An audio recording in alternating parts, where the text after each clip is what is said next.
விவசாயிக்கு செலுத்துங்க வாக்க. நாம் தமிழர் கட்சி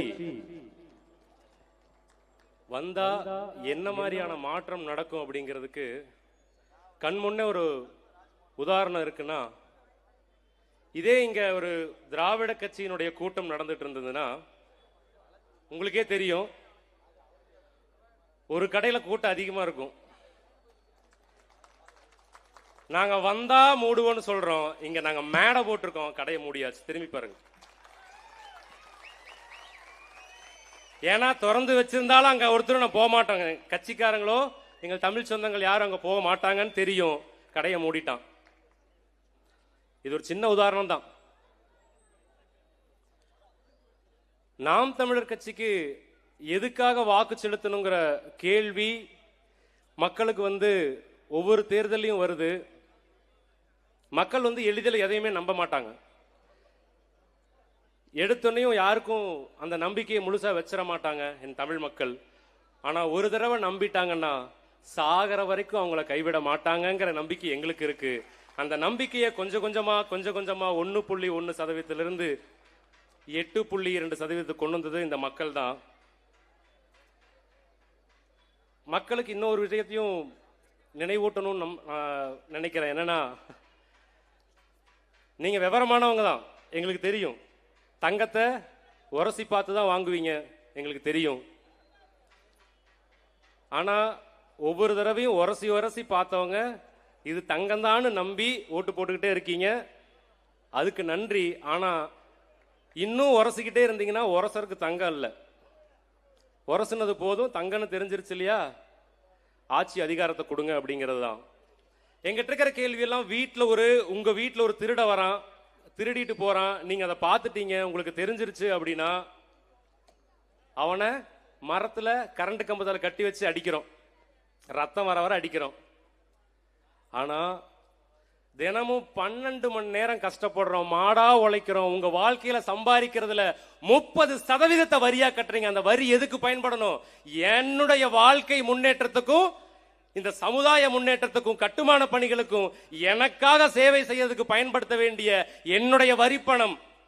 அதை திருடிட்டு போறான், அடுத்த தடவை பல்லு இழிச்சிட்டு உங்ககிட்ட வாக்கு கேட்கிறான், நீங்களும் வெக்கமே இல்லாம அவனுக்கு வாக்கு செலுத்தி அதிகாரத்தை கொடுக்குறீங்க. இது என்ன விவரம்? நல்லவங்களை தேர்ந்தெடுக்கிறதுக்கு இவ்வளவு யோசிக்கிற நீங்க கெட்டவங்களை எப்படி எளிமையா தேர்ந்தெடுத்துறீங்க? ஒரு தடவை வாக்களிக்கும் போது சிந்திக்கிறீங்களா? உங்க ஒவ்வொரு நிறுவனத்திலையும் வேலைக்கு ஆள் எடுக்கிறான். எதை வச்சு வேலைக்கு எடுக்கிறான்? கல்வி தகுதியை பார்க்கிறான், உங்களுடைய திறமையை பார்க்கிறான், உங்களுடைய ஒழுக்கத்தை பார்க்கிறான். இதெல்லாம் பார்த்து உங்களுக்கு ஒரு வேலை கொடுக்கிறான். அப்படி வேலை கொடுத்ததுக்கு அப்புறமும் ஒவ்வொரு நிறுவனத்திலையும் கண்காணிப்பு கருவி, கேமரா பொருத்தினா எதுக்கு? நீ வாங்குற சம்பளம் 12 மணி நேரம் வேலை செய்யறதுக்கு நீ சரியா வேலை செய்யறியா இல்ல அந்த முதலாளியை ஏமாத்துறியான்னு பாக்குறதுக்கு கண்காணிப்பு கேமரா வேற. எதுக்கு? ஒரு நிறுவனத்துல 12 மணி நேரத்துல ஒரு குறிப்பிட்ட வேலையை செய்யற ஒரு நபரை கண்காணிக்கிறதுக்கு கண்காணிப்பு கருவி வச்சு அத்தனை தகுதி பார்த்து உனக்கு வேலை வாய்ப்பை தரான். அப்படின்னா நீ 5 வருஷம் நீ எப்படிப்பட்ட சமூகத்துல வாழணுங்கிற தீர்மானிக்கிற ஒரு தலைவனை தேர்ந்தெடுக்கிறப்ப நீ என்னென்னலாம் பார்த்து தேர்ந்தெடுக்கணும். என்னைக்காவது நம்ம அப்படி பார்த்து தேர்ந்தெடுக்கிறோமா? இங்க வரி கட்டுறது பிஸ்கட் யார் வாங்கினாலும் அதே வரி தானே, பால் யார் வாங்கினாலும் அதே வரி தானே, பருப்பு யார் வாங்கினாலும் அதே வரி தானே. ஆனா அந்த வரி பணத்துல எல்லாருக்கும் சமமான மருத்துவம் கிடைக்குதா? சமமான கல்வி கிடைக்குதா? சமமான தூய குடிநீர் கிடைக்குதா? இப்படி எதை யோசிச்சு பார்த்தாலும் இல்ல. ஆனா வாக்கு மட்டும் மறக்காம நம்ம செலுத்திக்கிட்டே இருப்போம். முதல்ல வாக்குரிமையினுடைய வலிமை என்னன்னு தெரிஞ்சுக்கோங்க. பல நாடுகள்ல இந்த வாக்குரிமையை பெறுவதற்கு போராடி ரத்தம் சிந்தி உயிர் விட்டுருக்கான். எதுக்கு? வாக்குரிமையை பெறதுக்கு. அமெரிக்க நாடெல்லாம் விடுதலை அடைஞ்சு 70 ஆண்டுகள் கிடைச்சதான் பெண்களுக்கு வாக்குரிமை கிடைச்சது. ஆனா நம்மளுக்கு இது எளிமையா கிடைச்சிருச்சு. அதனால அதனுடைய வலிமை நம்மளுக்கு தெரியல. அதனாலதான் கேவலம் 500க்கும் 1000க்கும் வாக்கு தூக்கி கொடுத்துட்டு இருக்கோம். தயவு செய்து மக்களே, வாக்களிக்கும் போது எதை சிந்திக்கணும்? உங்களை நம்பி உங்க பிள்ளை வீட்டுல தூங்கிட்டு இருக்கும். என்ன நம்பிக்கையில? என் பெற்றோர் எனக்கான ஒரு நல்ல பாதுகாப்பான எதிர்காலத்தை படைப்பார்கள் என்ற நம்பிக்கையில் உங்களை நம்பி தூங்கிட்டு இருக்கு. அந்த குழந்தைகளுக்கு நீங்க ஒரு நன்மை செய்யணும்னா இந்த திமுக அதிமுக கூட்டணிக்கு வாக்கு செலுத்தாமல் இருப்பதே ஆக சிறந்த நன்மை. அதுக்கப்புறம் நீங்க எங்களுக்கு வாக்கு செலுத்துறத பத்தி யோசிக்கலாம்.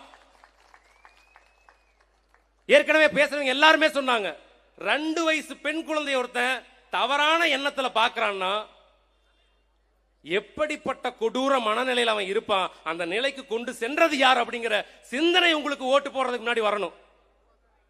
தயவு செய்து ஓட்டு போடுறதுக்கு முன்னாடி மக்களே சிந்திச்சு வாக்களிங்க.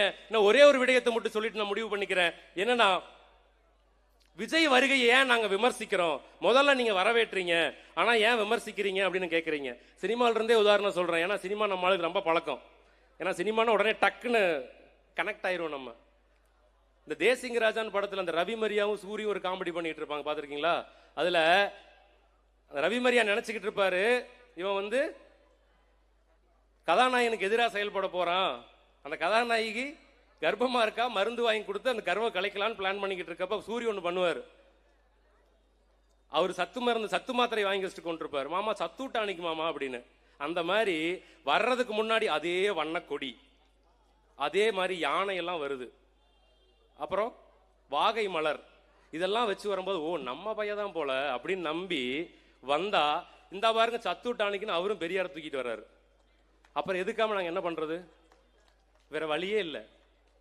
அதனாலதான் எதிர்க்கிறோம். சும்மா அவங்களை எதிர்க்கணுங்கிற, ஏன்னா போற போக்குல இப்ப பேசுனவங்க எல்லாருமே பாத்தீங்க, கிட்டத்தட்ட பேசினதுல 90% மணி நேரம் எங்களுடைய கொள்கை, ஏன் எங்களுக்கு வாக்களிக்க வேண்டும், இதுவரை இந்த சமூகம் இப்படி இருப்பதற்கான காரணம் என்ன, இததான் பேசிக்கிட்டு இருக்கோம். கடைசி ஒரு 2 நிமிஷம் ஏன் அடிக்க வேண்டியது இருக்குன்னா இதுதான் காரணம்.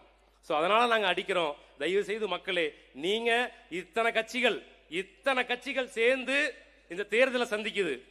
ஆனா நாம் தமிழர் கட்சி மக்களை மட்டுமே நம்பி தேர்தலை சந்திக்கிறது.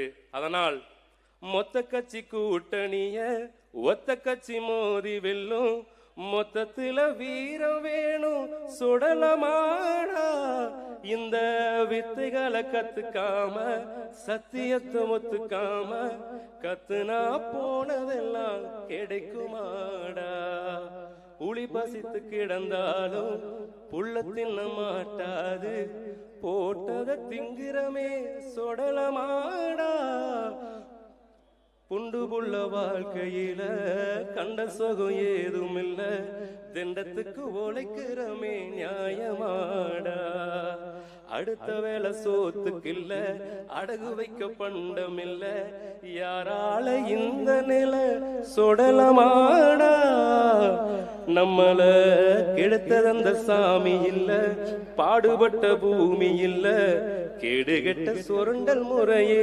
தெரியுமாடா, உங்க மொத்த கட்சி கூட்டணிய எங்க ஒத்த கட்சி மோதி வெல்லும், மொத்தத்துல வீரம் வேணும் சுடலமாடா, இந்த வித்தைகளை கத்துக்காம சத்தியத்தை ஒத்துக்காம கத்துனா போனதெல்லாம் கிடைக்குமாடா. எதிர்வருகின்ற சட்டமன்ற தேர்தலில் நாம் தமிழர் கட்சியின் திருப்பூர் மாவட்டத்தில் நிற்கின்ற அனைத்து வேட்பாளர்களுக்கும் உங்கள் பேராதரவை தந்து ஏற்கலப்பையுடன் நிற்கும் விவசாயிக்கு உங்கள் வாக்குகளை செலுத்த வேண்டும் என்று கூறி நன்றி கூறி விடைபெறுகிறேன். நன்றி, வணக்கம். நாம் தமிழர்.